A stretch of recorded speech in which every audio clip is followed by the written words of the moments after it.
പിതാവിൻ്റെയും പുത്രൻ്റെയും പരിശുദ്ധാത്മാവിൻ്റെയും നാമത്തിൽ ആമേൻ. ഇന്ന് ജൂൺ 12 വെള്ളിയാഴ്ച.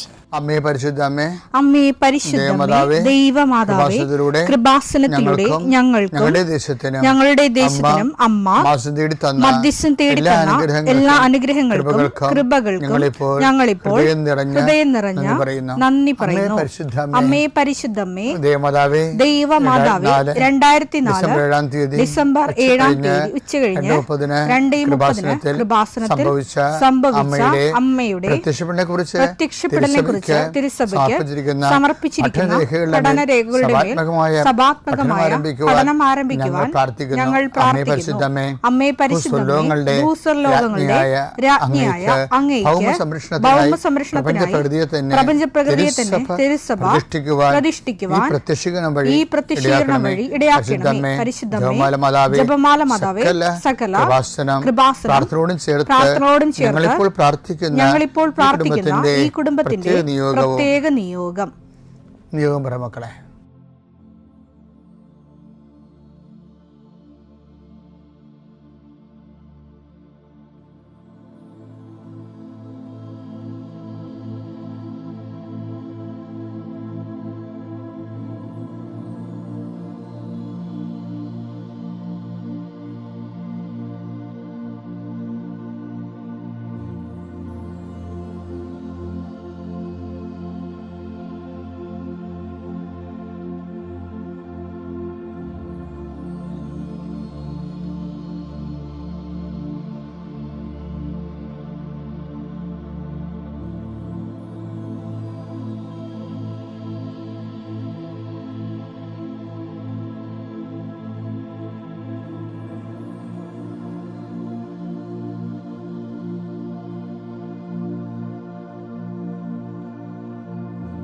അമ്മയുടെ പ്രത്യക്ഷീകരണത്തിന്റെ ഈ അനുഗ്രഹവേളയിൽ ഞങ്ങൾക്ക് സാധിച്ചു തരുവാൻ കനിയണമേ. ആമേൻ. വിശ്വാസ പ്രമാണം. സർവശക്തനായ പിതാവും ആകാശത്തിന്റെയും ഭൂമിയുടെയും സൃഷ്ടാവുമായ ദൈവത്തിൽ ഞാൻ വിശ്വസിക്കുന്നു. അവിടുത്തെ ഏകപുത്രനും ഞങ്ങളുടെ കർത്താവുമായ ഈശോമിശിഹായിലും ഞാൻ വിശ്വസിക്കുന്നു. ഈ പുത്രൻ പരിശുദ്ധാത്മാവിനാൽ ഗർഭസ്ഥനായി കന്യകാമറിയത്തിൽ നിന്ന് പിറന്ന് പൊന്തിയോസ് പീലാത്തോസിന്റെ കാലത്ത് പീഡകൾ സഹിച്ച് കുരിശിൽ തറയ്ക്കപ്പെട്ട് മരിച്ച് അടക്കപ്പെട്ട് പാതാളങ്ങളിൽ ഇറങ്ങി മരിച്ചവരുടെ ഇടയിൽ നിന്ന് 3-ാം നാൾ ഉയർത്ത് സ്വർഗത്തിലേക്ക് എഴുന്നള്ളി സർവശക്തിയുള്ള പിതാവായ ദൈവത്തിന്റെ വലതുഭാഗത്തിരിക്കുന്നു. അവിടെ നിന്ന് ജീവിക്കുന്നവരെയും മരിച്ചവരെയും വിധിക്കുവാൻ വരുമെന്നും ഞാൻ വിശ്വസിക്കുന്നു. പരിശുദ്ധാത്മാവിലും ഞാൻ വിശ്വസിക്കുന്നു. വിശുദ്ധ കത്തോലിക്കാ സഭയിലും പുണ്യവാന്മാരുടെ ഐക്യത്തിലും പാപങ്ങളുടെ മോചനത്തിലും ശരീരത്തിന്റെ ഉയർപ്പിലും നിത്യമായ ജീവിതത്തിലും ഞാൻ വിശ്വസിക്കുന്നു. ആമേൻ. സ്വർഗ്ഗസ്ഥനായ ഞങ്ങളുടെ പിതാവേ, അങ്ങയുടെ നാമം പൂജിതമാകണമേ. അങ്ങയുടെ രാജ്യം വരണമേ. അങ്ങയുടെ തിരുമനസ് സ്വർഗത്തിലെ പോലെ ഭൂമിയിലും ആകണമേ. അന്നു വേണ്ടുന്ന ആഹാരം ഇന്ന് ഞങ്ങൾക്ക് തരണമേ. ഞങ്ങളോട് തെറ്റ് ചെയ്യുന്നവരോട് ഞങ്ങൾ ക്ഷമിക്കുന്നത് പോലെ ഞങ്ങളുടെ തെറ്റുകൾ ഞങ്ങളോടും ക്ഷമിക്കണമേ. ഞങ്ങളെ പ്രലോഭനത്തിൽ ഉൾപ്പെടുത്തരുതേ, തിന്മയിൽ ഞങ്ങൾ രക്ഷിക്കണമേ. ആമേൻ. നന്മ നിറഞ്ഞ മറിയമേ, സ്വസ്തി. കർത്താവ് അങ്ങയുടെ കൂടെ സ്ത്രീകളിൽ അങ്ങ് അനുഗ്രഹിക്കപ്പെട്ടവളാകുന്നു. അങ്ങയുടെ ഉദരത്തിൻ ഫലമായി ഈശോ അനുഗ്രഹിക്കപ്പെട്ടവനാകുന്നു. പരിശുദ്ധ മറിയമേ, തമ്പുരാന്റെ അമ്മേ, പാപികളായ ഞങ്ങൾക്ക് വേണ്ടി ഇപ്പോഴും ഞങ്ങളുടെ മരണസമയത്തും തമ്പുരാനോട് അപേക്ഷിക്കണമേ. ആമേൻ. കർത്താവേ, നിന്റെ ഉന്നതമായ നാമത്തിന് സ്തോത്രം ചെയ്യുന്നു. കർത്താവേ, നിന്റെ വിശുദ്ധ പൗരോഹിത്യത്തെ മഹത്വപ്പെടുത്തണമേ. കർത്താവെ, സഭയിലുള്ള സാന്നിധ്യം ദൃഢമാക്കണം. 40 വർഷം ഞാൻ അർപ്പിച്ച കൃപാസനത്താറെ ജീവനോടെ പ്രത്യക്ഷപ്പെട്ട മാതാവിൻ്റെ സാന്നിധ്യം ഈ കൃപാസനത്തിൽ വന്നിറങ്ങി പ്രാർത്ഥിച്ചു പോകുന്ന ലക്ഷോപലക്ഷം മനുഷ്യരുടെ പ്രാർത്ഥനയുടെ ശക്തിയാൽ അങ്ങയുടെ കാരുണ്യം കണ്ണുനീരോടെ ആഗ്രഹിക്കുന്നുണ്ട്. ഈശോയെ, മുട്ടിന് താഴേക്ക്, കാൽമുട്ടിന് താഴേക്ക്, തുടയിലേക്ക് നീര് പൊങ്ങിക്കിടക്കണ കണ്ട് കർത്താവ് വ്യക്തിയെ സ്പർശിക്കും. അവർക്ക് എഴുന്നേക്കാൻ പാടില്ല, ഇരിക്കണവർ. കർത്താവെ, അങ്ങനെയുള്ള എല്ലാവരും നീ സ്പർശിക്കണം. പ്രാർത്ഥിക്കണമെന്നും പ്രാർത്ഥിച്ചത് സുഖപ്പെട്ടിട്ട് ജോലി ചെയ്യണമെന്ന് ആഗ്രഹിക്കുന്ന എല്ലാവരെയും നീ സ്പർശിക്കണേ കർത്താവെ. യാത്രയുള്ള മക്കളെ ഞാൻ ഏൽപ്പിച്ച് പ്രാർത്ഥിക്കുന്നു. കർത്താവെ, വിദേശത്തേക്ക് യാത്ര ചെയ്യുന്നവരും സ്വദേശത്തേക്ക് യാത്ര ചെയ്യുന്നവരും ജോലി സംബന്ധമായ യാത്ര ചെയ്യുന്നവരും യാത്ര മുടങ്ങിപ്പോരുണ്ട് ഈശോയെ. കാലുകൾ ഉതച്ചും വാഹന അപകടത്തിലും മരത്തിൽ നിന്ന് വീണും പലരും ഈ ദിവസങ്ങളിൽ അവരുടെ ഫോട്ടോയും കൂടെ എൻ്റെ അടുത്ത് വന്ന് അവരെല്ലാം ഞാനിപ്പോൾ ഓർത്ത് പ്രാർത്ഥിക്കണം ഈശോയെ.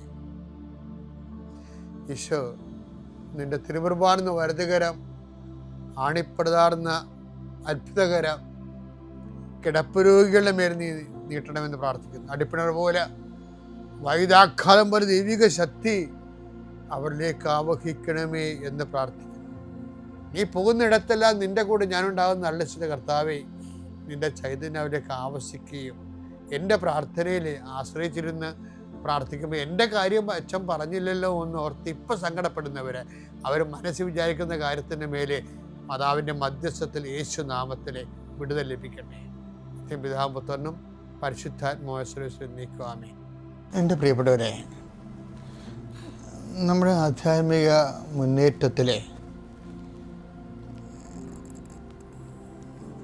എപ്പോഴും നമ്മൾക്ക് വരുന്നൊരു വിഷയം, ചില സമയത്ത് ചില സാഹചര്യത്തിലൂടെ കടന്നു പോകുമ്പോൾ ചിലപ്പോൾ കൃപ നമുക്ക് സീറോയായി വരും. അപ്പോൾ നിങ്ങൾക്ക് അങ്ങനെയൊക്കെ സംഭവിക്കുക. എങ്ങനെയാണ് അച്ഛനത് മനസ്സിലാക്കുന്നത് വെച്ചാൽ, അതായത് സാക്ഷ്യം വഹിക്കാൻ കരുത്തില്ലാത്ത രീതി വരുമ്പോൾ ഓർക്കണം കൃപ സീറോ ആയെന്ന്. കർത്താവ് പറഞ്ഞിരിക്കുന്നത് എല്ലാ അവസരങ്ങളും സാക്ഷ്യം വഹിക്കാനുള്ളതാണെന്നാണ്. എല്ലാ അവസരങ്ങളും, പ്രത്യേകിച്ച് നെഗറ്റീവായിട്ടുള്ള സാഹചര്യങ്ങൾ, ഇത് നിങ്ങൾക്ക് സാക്ഷ്യം വഹിക്കാനുള്ള അവസരമായിരിക്കും. ലൂക്ക 21:12. ഇവയ്ക്കെല്ലാം മുമ്പ് അവർ നിങ്ങളെ പിടികൂടുകയും പീഡിപ്പിക്കുകയും ചെയ്യും. അവരുടെ സിനഗോഗുകളിലും കാരാഗൃഹങ്ങളിലും നിങ്ങളെ ഏൽപ്പിച്ചു കൊടുക്കും. എന്റെ നാമത്തെ പ്രതി രാജാക്കന്മാരുടെയും ദേശാധിപതികളുടെയും മുൻപിൽ അവർ നിങ്ങളെ കൊണ്ടുചെല്ലും. ലൂക്ക 21:13. നിങ്ങൾക്ക് ഇത് സാക്ഷ്യം നൽകുന്നതിനുള്ള അവസരമായിരിക്കും. അപ്പോൾ ഇതാണ് വിഷയം വെച്ചാൽ, ക്രിസ്തുവിൻ്റെ നാമത്തിന് വേണ്ടി ഏറ്റുപറയാനുള്ള അവസരങ്ങൾ, ക്രിസ്തുവിൻ്റെ നാമത്തെ ഏറ്റുപറയാനുള്ള അവസരങ്ങൾ ആണ് സാക്ഷ്യം വഹിക്കാനുള്ള അവസരങ്ങൾ. അപ്പോൾ ക്രിസ്തുവിൻ്റെ നാമത്തെ ഏറ്റുപറയാനുള്ള അവസരം, ഇപ്പോൾ ഞാൻ ഇടയ്ക്കുന്നാൾ നിങ്ങൾ പറഞ്ഞില്ലേ, കഴിഞ്ഞ ദിവസങ്ങളിൽ ഞായറാഴ്ച ക്ലാസ് എടുക്കണമെന്ന് അഖിലെന്ന് പറഞ്ഞ ടീച്ചറിനോട് പറഞ്ഞപ്പോൾ ആ ഒരു ജോലി മാത്രമേ ഉപജീവന മാർഗത്തിനുള്ളൂ. അവൾ പറഞ്ഞ് ഞാൻ ശനിയാഴ്ച വന്ന് ക്ലാസ് എടുത്തോളാം, ഞായറാഴ്ച കർത്താവിൻ്റെ ദിവസമാണ്, എനിക്ക് ദേവാലയത്തിൽ പോകണം, പിന്നെ പ്രാർത്ഥന ദിവസമാണതെന്ന് പറഞ്ഞ് അവളത് ഉപയോഗിച്ച് അതാണ് ആ സാക്ഷ്യം വഹിക്കാനുള്ള അവസരമാണ്. ചില ആൾക്കാരാണെങ്കിൽ പറയും കുർബാന പോയാലെന്ന് കുഴപ്പമില്ല, നാളെ കാണാനില്ല, ജോലി പോയാൽ എങ്ങനെ കുഞ്ഞുങ്ങൾ ജീവിക്കുമെന്ന് പറഞ്ഞുകൊണ്ട് അത് നിങ്ങളെക്കൊണ്ട് പറയിപ്പിക്കലാണ് ദൈവമേ. നിങ്ങൾ ഏത് തരക്കാരനാണെന്ന് പറയിപ്പിച്ച് നിങ്ങളെ ശരിക്കും മാറ്റി നിർത്തുകയാണ്. ശരി, നിങ്ങൾക്കൊരു അവസരം തന്നിട്ട് നിങ്ങൾക്ക് സാക്ഷ്യം വഹിക്കാൻ പറ്റാതെ നിങ്ങളുടെ ഉദരത്തിന് സാക്ഷ്യം വഹിച്ചുകൊണ്ട് നിങ്ങൾ ദൈവത്തിൻ്റെ ആളല്ല എന്ന് നിങ്ങളെക്കൊണ്ട് തന്നെ പറയിപ്പിക്കുന്ന ചതിക്കുഴികളാണ് വരുന്നത്. ആർക്കും ഇങ്ങനെ ഞാൻ ദൈവത്തിൻ്റെ ആളാണ്, വിശ്വാസിയാണെന്ന് മേനിന്നടിക്കാൻ പറ്റത്തില്ല. മേനിന്നടിക്കുമ്പോൾ ഇതുപോലെയുള്ള സിറ്റുവേഷൻസ് കൊണ്ടുവന്നിട്ട് പറയും നീ റെസ്പോണ്ട് ചെയ്യാൻ പറയും. അപ്പോഴേ സത്യസന്ധമായിട്ടല്ല റെസ്പോണ്ട് ചെയ്യാൻ പറ്റത്തുള്ളൂ. അപ്പോൾ കള്ളവിശ്വാസങ്ങളൊന്നും വിലപ്പോകത്തില്ല ദൈവത്തിൻ്റെ സന്നിധിയിൽ. അതുകൊണ്ടാണ് ഈശോ പറഞ്ഞത് ഇങ്ങനെയുള്ള നെഗറ്റീവ് സിറ്റുവേഷൻസ് നിനക്ക് സാക്ഷ്യം വഹിക്കാനുള്ള അവസരമാണെന്ന്.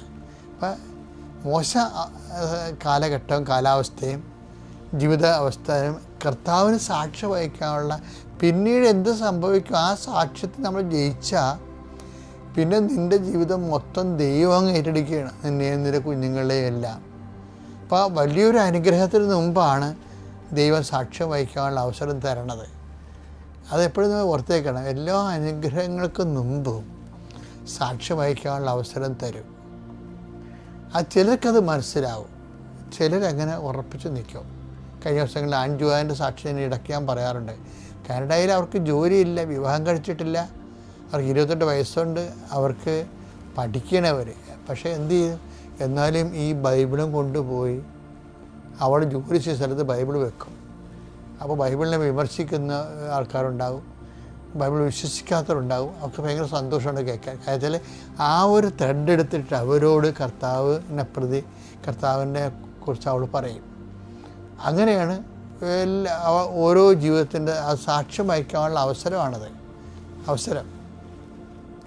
അപ്പോൾ ഇങ്ങനെ സാക്ഷ്യം വഹിക്കാനുള്ള അവസരം വന്നാൽ എന്തിനാണ് നമ്മളിത് പറഞ്ഞതെന്നറിയാമോ? അത് പറയാൻ കാരണം, ചില സമയത്ത് നമുക്ക് സാക്ഷ്യം വഹിക്കാൻ തോന്നത്തില്ല, പേടിച്ചു പോകും, പതറിപ്പോകും, നമ്മൾ മറന്നു പോകും. അപ്പോൾ ഓർക്കേണ്ടത് കൃപ. നമ്മൾ എന്താ അതിന് പറയണത്? ഞാൻ ഇന്നലെ പറഞ്ഞില്ലേ, ബൈക്കിൻ്റെ റിസർവ് പോലും എണ്ണ ഉണ്ടാകത്തില്ല. റിസർവ് കൃപ പോലും ഉപയോഗിച്ച് മാറും. കാര്യം ഓരോരുത്തർ സാക്ഷ്യം വഹിക്കാൻ കഴിഞ്ഞില്ല എന്നുണ്ടെങ്കിൽ നിൻ്റെ റിസർവ് കൃപയും തീർന്നതിൻ്റെ അർത്ഥം. അതാണ് വിഷയം. റിസർവ് കൃപയും തീർന്നു. അങ്ങനെ വന്നാൽ, ഇപ്പോൾ റിസർവ് കൃപയും തീർന്നാൽ എന്ത് ചെയ്യും? എങ്ങനെയാണ് ആ കാലഘട്ടം അതിജീവിക്കണത്? ജീവിക്കണത് നമ്മൾ കാര്യങ്ങൾ മനസ്സിലാക്കി നമ്മൾ വിനയപ്പെടണം.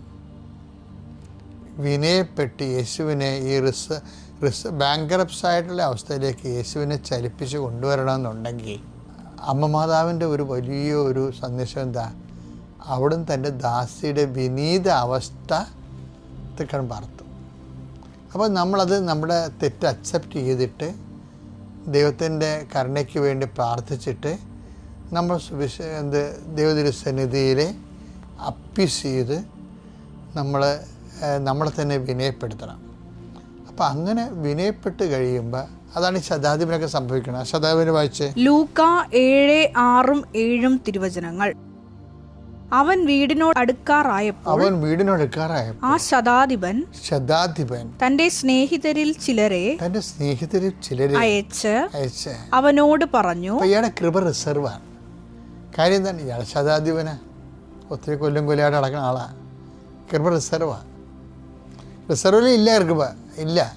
പക്ഷെ അയാളെ കൃപ ശരിക്കും നമ്മൾ പെട്രോൾ ടാങ്ക് ഉണങ്ങിയിരിക്കണമെന്ന് പറഞ്ഞല്ലേ, ഇന്നലെയൊക്കെ ഞാൻ പറഞ്ഞായിരുന്നു. ആ ഒരു സിറ്റുവേഷന് ഈ മനുഷ്യൻ ഫുൾ ടാങ്ക് അടിക്കണം കണ്ടല്ലേ. ഫുൾ ടാങ്ക് അടിക്കണം എങ്ങനെ? കൃപയുടെ ഫുൾ ടാങ്കാണ് അയാൾ അടിക്കണേ. എങ്ങനെ അടിക്കണേ? അയാൾ 2-3 വാക്കുകൾ പറഞ്ഞേ. കർത്താവിനെ വഴി വെച്ച് കണ്ട അയാൾ. കർത്താവേ, അങ്ങ് ബുദ്ധിമുട്ടേണ്ട. അങ്ങ് എന്റെ വീട്ടിൽ പ്രവേശിക്കാൻ ഞാൻ യോഗ്യനല്ല. അങ്ങയെ നേരിട്ട് സമീപിക്കാൻ പോലും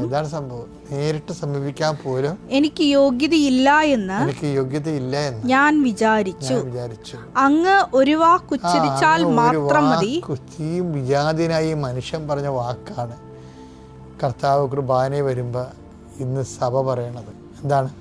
അങ്ങൊരു വാക്ക് ഉച്ചരിച്ചാൽ മാത്രം മതി, എൻ്റെ ഭൃത്യൻ സുഖപ്പെട്ടുകൊള്ളും. അതായത് ഈ ശതാധിപന് ശരിക്കും 0- കൃപയിൽ നിൽക്കുന്ന ഒരാൾ കൃപയുടെ ഫുൾ ടാങ്കിലേക്ക് വരണത് ഈ വിനീതാവസ്ഥയിലൂടെയാണ്. അതാണ് അമ്മ പറഞ്ഞത്, അവിടുന്ന് തൻ്റെ വിനീതാവസ്ഥ തൃക്കൺ പാർത്തു എന്നുള്ളതാണ്. തൃക്കൺ പാർത്തു. അപ്പോൾ എപ്പോഴും നമ്മൾ ശ്രദ്ധിക്കേണ്ടത്, കൃപ എങ്ങാനും ബാങ്ക്രപ്റ്റ്സ് ആയിപ്പോയാൽ നേരെ ഡൗൺ ചെയ്ത് അഹങ്കാരം മാറ്റി, ഹുങ്ക് മാറ്റി, തൻപൂർവ മനോഹം മാറ്റിയിട്ട് നേരെ എളിമപ്പെട്ട് 0- വരണം. എല്ലാവരുടെയും ക്ഷമിച്ച്, എല്ലാവരുടെയും ദാസനായി, എല്ലാവരുടെയും ശുശ്രൂഷകനായി തൻ്റെ നിസ്സഹായ അവസ്ഥ ഏറ്റുപറഞ്ഞിട്ട് സഹായിക്കണം. ഞാൻ സാക്ഷ്യം വഹിക്കാൻ തയ്യാറാണ് എന്ന് പറയണത്. വെറുതെ എളിമപ്പെട്ടിട്ട് കാര്യമില്ല. അത് സാക്ഷ്യം വഹിക്കാൻ വേണ്ടിയാണ് നമ്മൾ ദൈവത്തിരുസന്നിധി കൃപ കണ്ടെത്തുന്നത്. ദൈവത്തിൻ്റെ ജോലി ചെയ്യാൻ വേണ്ടിയാണ്. അതുകൊണ്ടാണ് മറിയമേ, നീ ദൈവത്തിരുസന്നിധി കൃപ കണ്ടെത്തിയിരിക്കുന്നു എന്ന് പറയും ആ സംഭവം. അപ്പം എന്തെങ്കിലും ഒരു ബാങ്ക്രപ്ഷൻ വന്നാൽ ശതാധിപനെ പോലെ നേരെ താഴേക്ക് വന്നിട്ട് ഈ കൃപയുടെ പെട്രോൾ ടാങ്ക് ഉണങ്ങിയിരിക്കണത് ഫുൾ ടാങ്ക് അടിക്കാൻ നമുക്ക് പറ്റും. പിതാവിൻ്റെയും പുത്രൻ്റെയും പരിശുദ്ധാത്മാവിൻ്റെ നാമത്തിൽ.